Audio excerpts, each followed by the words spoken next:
Kembara syair penuh rintangan.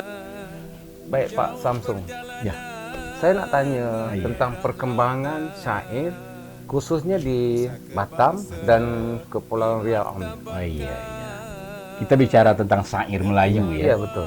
Batam itu walaupun dia merupakan satu kawasan baru, Ah, suatu kawasan yang dibangun sebagai sebuah metropolis lah, Iya. metropolitan, tapi tentang kebudayaan Melayu banyak sekali. Iya. Terutama berkembang di pulau-pulau. Iya. Nah, itu oleh orang Melayu. Karena pulau-pulau yang ada di Batam ini, termasuk di Batam ini, banyak orang Melayu. Nah, syair-syair itu mereka dendangkan pada acara-acara tertentu. Dan yang sangat-sangat terpelihara itu ketika peringatan Hari Kemerdekaan Indonesia. Itu pasti ada persembahan syairnya ya. Ada. Puisi Melayu Persamaan. lama ya.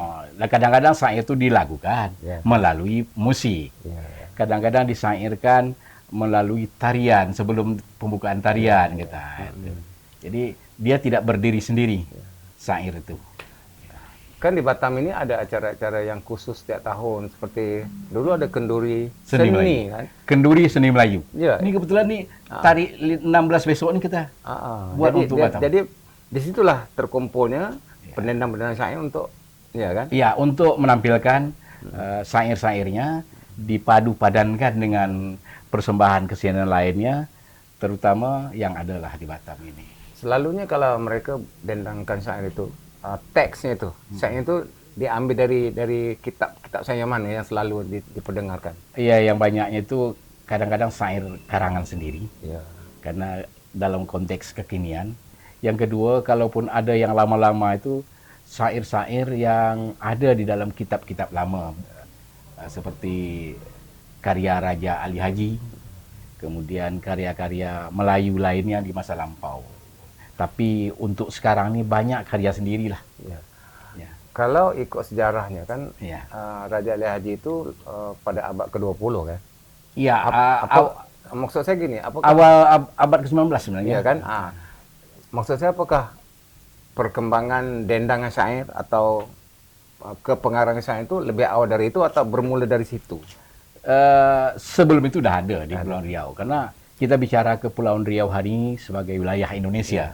Sebenarnya dia dulu adalah wilayah kerajaan Melayu yang terdiri dari Johor, Riau, Lingga, Pahang. Betul. Itu kita secara hari ininya berbeda negara, tapi secara masa lalunya kita ini satu negara, kerajaan Johor, Riau, Lingga, Pahang. Beda. Jadi sebab itulah kalau dalam kajian saya sendiri, Ya. saya tidak meletakkan Indonesia Malaysia, saya meletakkan alam Melayu Iya, Nusantara. alam Melayu. Kalau Indonesia Malaysia itu kan ada sempadannya kan. Ada sempadan. Sempadan itu kan diletak oleh orang politik. Iya. Sedangkan kita tidak ada sempadan sebetulnya dalam konteks. Tak ada sempadan. Ya. Ini ya. Dalam kurva kebudayaan kita sama. Iya, sama. Dalam kurva politik berbeda. Kalau boleh disebutkan antara tokoh-tokoh lah. Iya, iya. Kepengarangan syair itu selain pada Raja Ali Haji siapa dan yang pendendang syair itu Iya, siapa iya. tokoh-tokoh Yang ada di KPD dan Batam Iya. ya. Ya, kita tahu bahwa syair-syair karya-karya yang ditulis pada awal itu Raja Ahmad. Raja Ahmad itu menurunkan kepada anaknya Raja Ali Haji. Kemudian cucu-cucu Raja Ali Haji, anak-anaknya banyak menulis. Iya. Tetapi yang kita kaji pada hari ini, banyaklah yang mendendangkan syair. Pertama, Mak Norma. Oh iya, Mak Norma ini dia ada sebuah sanggar di Pulau Panjang namanya. Nama sanggarnya Pantai Basri. Suaminya itu pemain biola pada masa lalu, sekarang udah almarhum. Jadi beliaulah banyak memelihara irama-irama syair masa lalu itu yang tak terekam. Jadi dia merupakan video hidup. Maksudnya dia menyimpan irama-irama syair itu ada dekat Ada dia. sama dia. Maksudnya Pak Muhammad Norman ini masih ada lagi. Mak Norma itu masih ada. Itulah umur mungkin sekarang 70-an tahun. Iya. Kalaulah ini tidak direkamkan, didokumentasikan, sangat sayang. Iya. Karena itu tuh tak bisa ditulis, irama tadi. Betul. Harus Kalau didendangkan kan? Harus didendangkan. Iya. Nah, dia terus menjadi ikon pada waktu The Malay of Art Celebration, kenduri seni Melayu gitu. Oh, pasti ada dia ya. Pasti ada dia. Memang kan berdendang syair lah. Ada gitu ya. berdendang syair itu dilakukan, kadang diiringi dan ditambah dengan jogetnya. Kalau- gitu. Kalau generasi muda antara yang tampil, yang sering tampil Iya. lah, antaranya generasi muda, boleh disebutkan nama-nama mereka? Ya, banyak generasi muda itu pertama berkembang menjadi guru-guru, cikgu di sekolah-sekolah. Iya. Orang Melayu juga, dia bekerja hari-hari sebagai cikgu. Ada juga yang di pegawai, ada juga yang di musik yang lain. Misalnya kalau udah jadi cikgu udah sekarang udah besar itu Raja Rahmadaniar. Raja Rahmadaniar ini dia banyak mengajarkan kepada para guru yang lain, anak-anak yang lain. Kemudian ada lagi kalau yang untuk di lebih muda dari itu ada Teti Indrianti. Nah, itu bersair. Bahkan irama-iramanya banyak dia paham. Ada irama selendang delima, ada irama syair kapal, ada macam-macam. Nah, itu. Kalau boleh diceritakan, ada tak peristiwa-peristiwa penting Ya. dalam konteks pelestarian irama syair? Ada tak? Ada lomba. Oh, ada. Ada lomba. Itu Ya. kadang-kadang tingkat sekolah. Kemudian di Batam ini namanya Lembaga Adat Melayu Kepulauan Riau, Kota Batam. Nah, setiap tahun kita mengadakan lomba itu. Itu lomba syair Gurindam 12.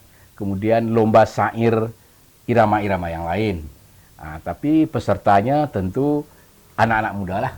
Yang tua-tua ini tak ikutlah dia berlomba lagi. Maksudnya dibuat acara begini supaya ada generasi penerus untuk syair. Jadi maksudnya untuk lomba atau pertandingan itu di tingkat sekolah. Tingkat sekolah, kemudian tingkat namanya tingkat kecamatan, mungkin cawangan lah kalau Ya, Malaysia ya. ya. Jadi di Batam ini ada 12 cawangan, ada 12 kecamatan.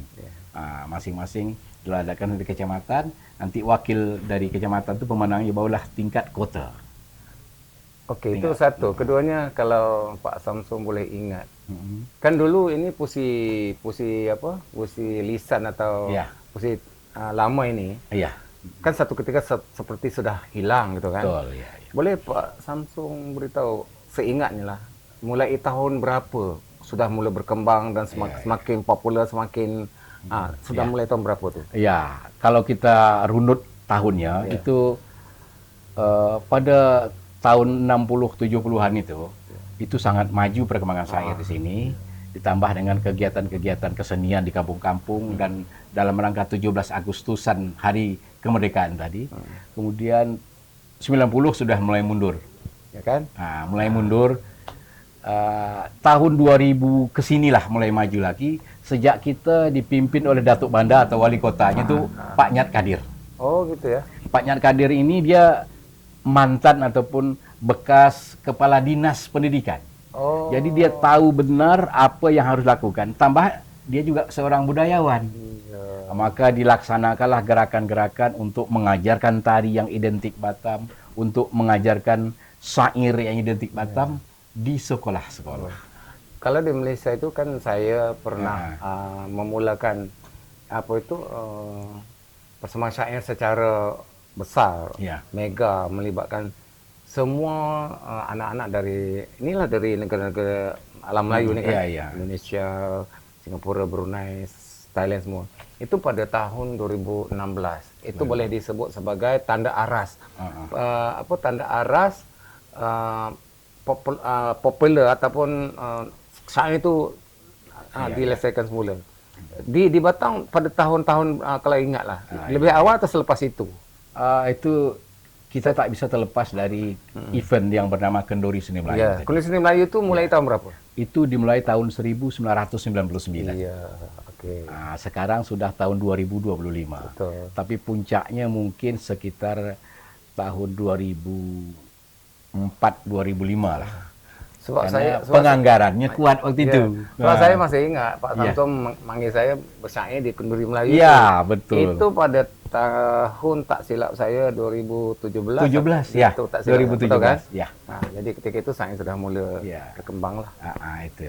Oke, selain yang kita bicarakan tadi, ada tak yang Pak Samsung rasa harus juga kami tahu tentang perkembangan syair ini di Batam terutama? Ya, di Batam ini ya.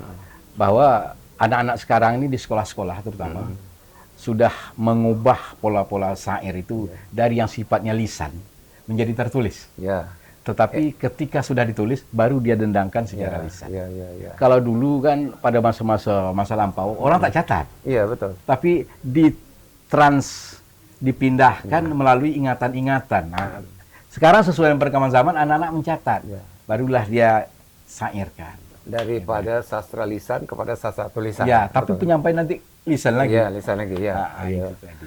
Oke, terakhir Ya. kalau Pak Samsul boleh ingat lah, berapa jenis irama yang ada di Batam nih? Oke. Kalau atau Kepulauan Riau seluruhnya lah gitu.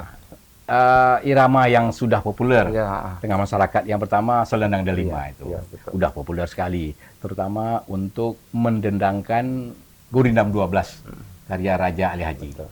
Kemudian Syair Kapal, kemudian ada satu syair yang kabarnya itu bukan syair lama tapi dari lagu dari Malaysia, itu juga populer sini. Ya. Di iramanya begini dalam Gurindam 12 tuh. Raja mufakat dengan menteri, bagaikan pagar berkawat duri, dan seterusnya dan seterusnya. Itu juga sangat populer. Jadi ada 3 itulah yang sangat populer di tengah para pelajar, di tengah masyarakat yang ada di Batam. Oke, terima kasih Pak Samsung Iya, atas sama-sama. semua informasi. Saya pun ini. senang Ya. sekali jumpa dengan lemak manis kita. Oke. Terakhir, betul-betul terakhir nih. Iya. Apakah syair ini, khusus syair ini, Puisi Lama ini, khususnya syair, didukung oleh pemerintah dan semua komuniti masyarakat di sini? Pemerintah mendukung karena masuk dalam kurikulum lokal namanya, Oh. muatan lokal. Nah, tahun 2026 ini ada Peraturan Wali Kota nomor 16 tahun 2025 yang mengharuskan mengajarkan budaya Melayu termasuk syair di tingkat cadika, PAUD di sini namanya, kemudian sekolah dasar, SMP, semuanya. Maksudnya dari anak-anak lagi yang Dari anak-anak lagi. Langsung ke Tadika, ya, di Malaysia Tadika. Kalau di sini PAUD, pendidikan anak usia dini. Jadi dengan begitu kita berharap supaya syair Melayu ini akan terus berkembang, Ya. terpelihara untuk generasi Ya. penerus. Betul. Jadi di samping syair juga ada yang lain-lain. Salah satunya syair. Iya. Gitu ya. Dalam Perwako tadi, Ya. Peraturan Wali Kota. Ya. Oke, terima kasih. Sama-sama. Oke. Sampai jumpa, Bang ya. Ya. Kembara syair penuh rintangan, jauh perjalanan meredah lautan.